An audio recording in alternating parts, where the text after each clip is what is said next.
Welcome back to this build series. This is Tim Odell with Odell Complete Concrete, and this is part 3 of this build series.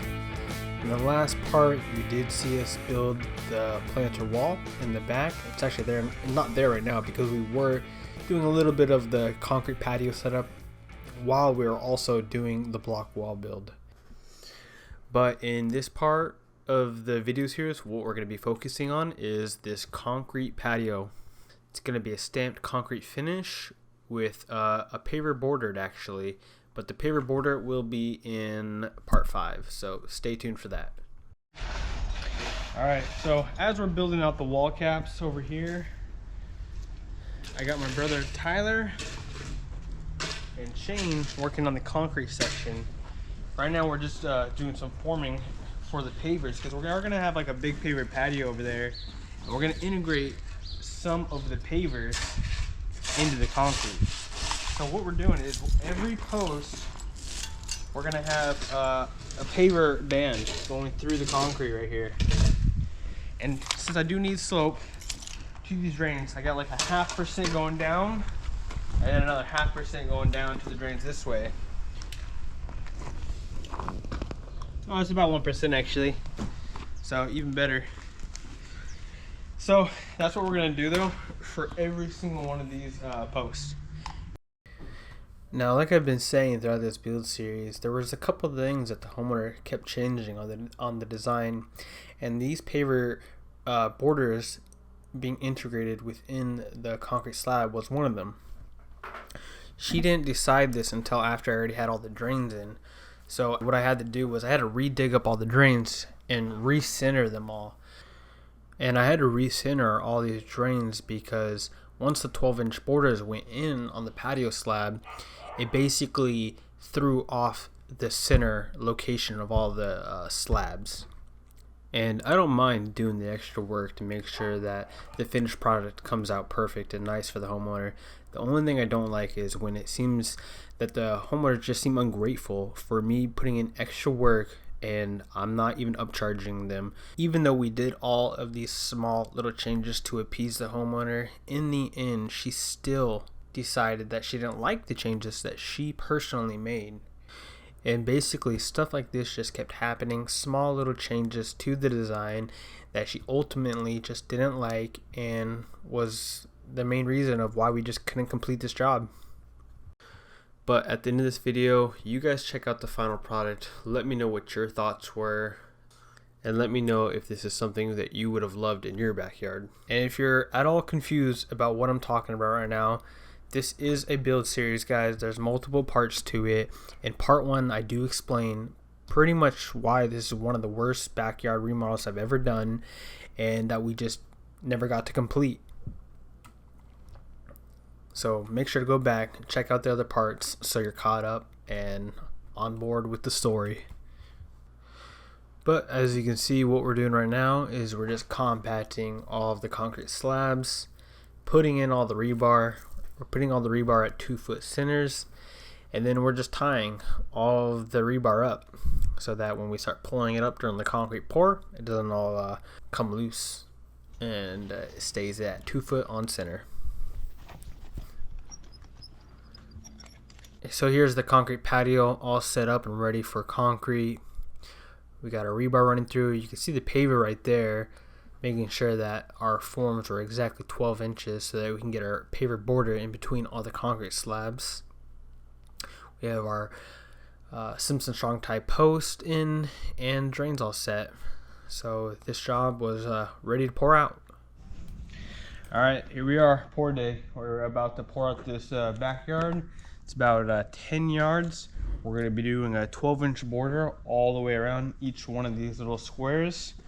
And then we're also going to be doing a stamped concrete in the middle. It's a Roman slate textured. We're going to try to keep that stamping texture pretty light per homeowner's request.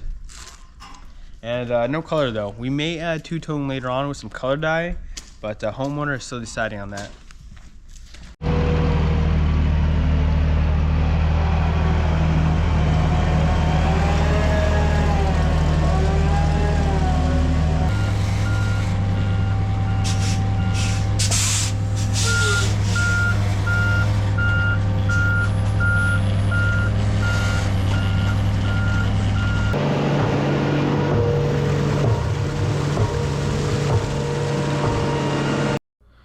So we got the full crew out here today. My brother Tyler, Juan, my main concrete finisher, Shane, Jimmy, and then also one of Juan's guys.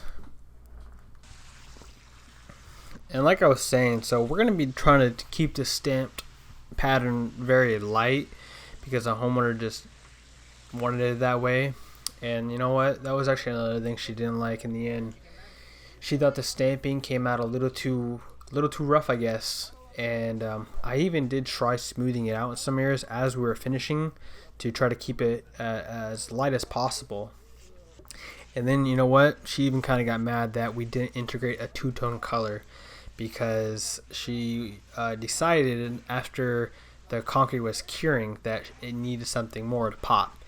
And I did tell her we can always add that later on, but I guess she kind of took that out on me for not insisting to put a two-tone in. But right now we're just pouring out the concrete. It's a 3,000 psi mix. There I am right now, bowl floating the slabs. And I got Juan and his guy rodding out the concrete.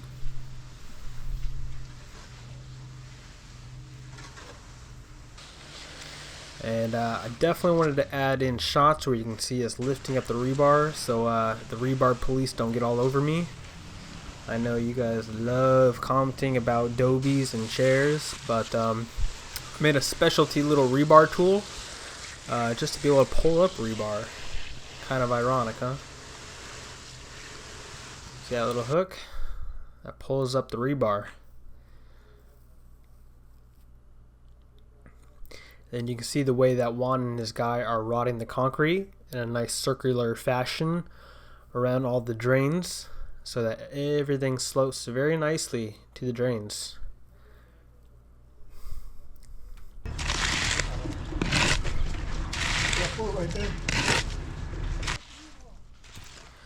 There's the 4-foot Milwaukee level. That thing's great when I first got it to rod concrete because you can see the levels. And believe me, that's important when you're rodding because if you don't got good finishers and they don't know how to rod, they're going to leave you bird baths or even worse, sloping concrete in the wrong ways where your drains aren't. So that thing was great when I could see the levels, but now I've used that thing for so many years, I can't see the levels on it anymore. So now that the job is all poured out, we're just going to start with the very first process in any concrete pour. Just going over the surface with a nice wooden bowl float. We're also, as you can see, he's kind of jiggling the concrete a little bit, trying to make sure that there's no high points, and then moving the concrete around as he's shaking the bowl float. That helps kind of even out the surface. Brings the cream up a little better as well. And you can see as the finisher, he's throwing a little bit of concrete on the edges. He must have seen a low point on those edges, that's why.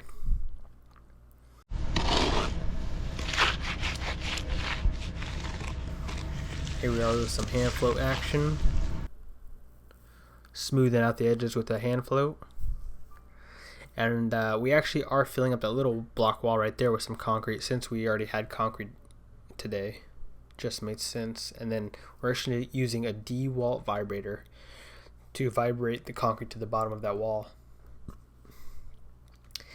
And it's actually really good too when you're bowl floating to go two ways, vertically and horizontally as you're bowl floating, because that'll cross-reference any low points or even high points in your concrete slab.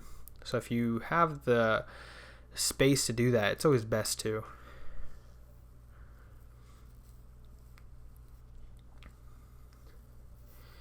You can see now we're going down with the edges, hitting all the edges on this concrete slab. Here's some nice little close-ups of the edger in process. We like to clean our edges on the forms first so that you can see your edge. That'll help you get a nice clean edge. Some of the edges aren't the cleanest, but we definitely like to try to hit those. Like this one right here, we cleaned up and pushed the cream up and then edged it in.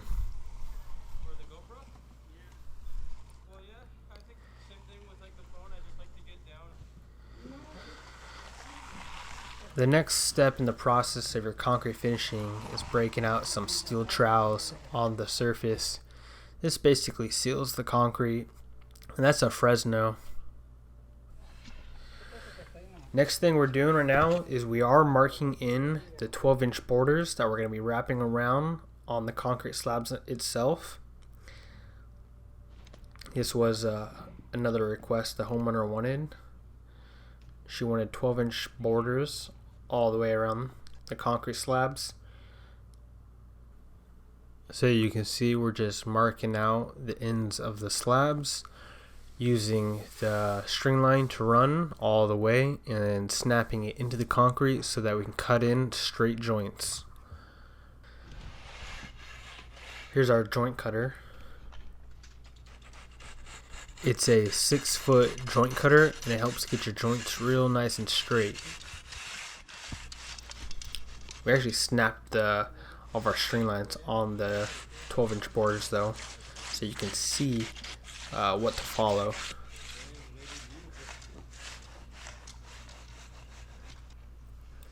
After you do cut all your joints in, here's our walking joiner.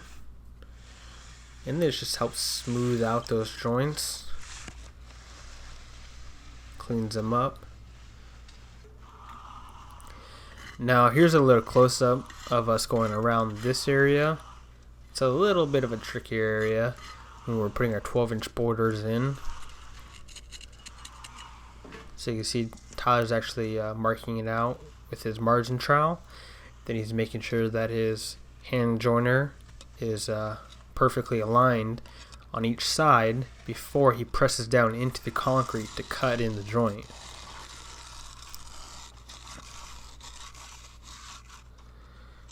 And he's using the Milwaukee level to do that. So that thing is nice and straight. So you can see we basically have all of our joints in. The last one we gotta do is the one closest to the house that we're gonna be doing next. Oh, and the one that goes across all the drains. But that one we actually almost forgot to put in. It was a little bit harder to get in because the concrete was stiffening up. But Juan does bring a little metal rod for basically cutting in late joints, which helped tremendously. Alright, so we forgot one crucial joint. The joint down the middle to cut the pads in half. So we're trying to scramble right now, get this in. Juan luckily has a sweet cutter that can break up the concrete even though it's already kind of hard.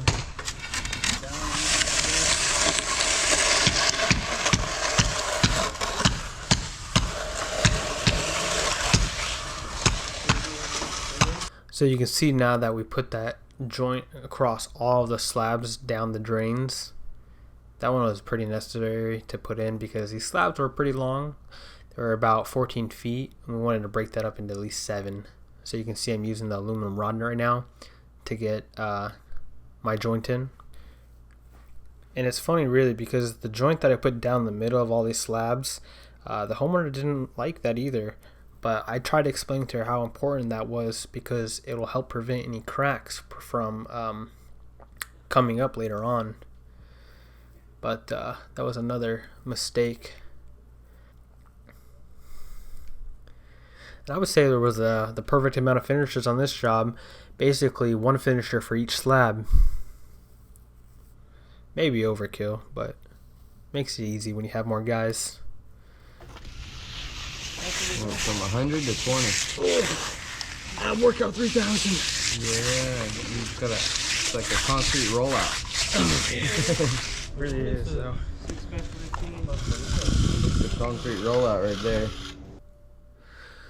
Alright, so here are our textured mats. Like I said, this is a Roman slate finish for our stamping mats. And we want to keep these to a very light finish, or that's what we're hoping to do.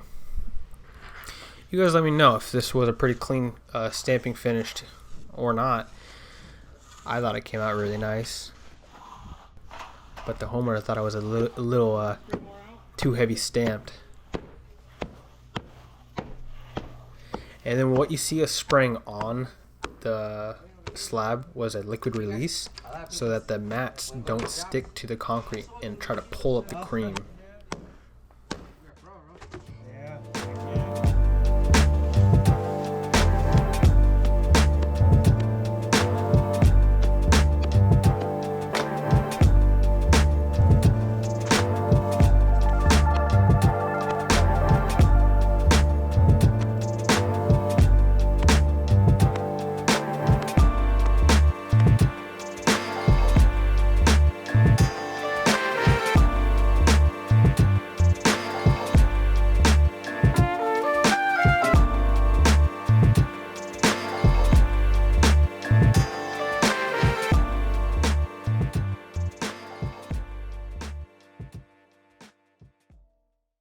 Alright, what we're doing right here is the homeowner thought the sprayer was a little too rough of a stamp.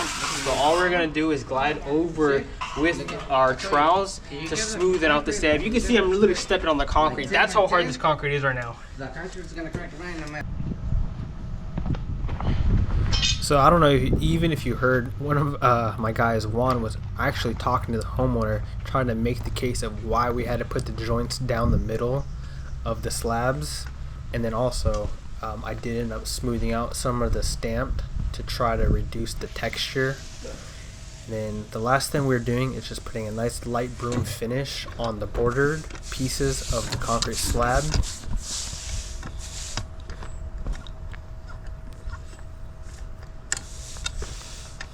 She actually wanted a smooth finish, but I told her it'd be better if we did a light broom finish because it gets very slippery and it could be dangerous. When the concrete's wet and there's no texture on it, you could slip and fall. Oh, nice. Yeah, me too.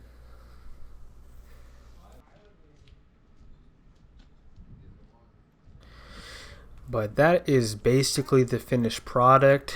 Let me know what you guys think about this finish, or if you would have liked this for your house. I think it came out very nice and clean. Homeowner, it was questionable. But anyways, I hope you guys did enjoy part 3 of this build series. Make sure to comment any questions you have about the job. Don't forget to like, share, subscribe. I really do appreciate that. And it keeps us motivated to keep making content for all of you. And make sure to stay tuned for the next part of this build series. It's going to be the patio cover build.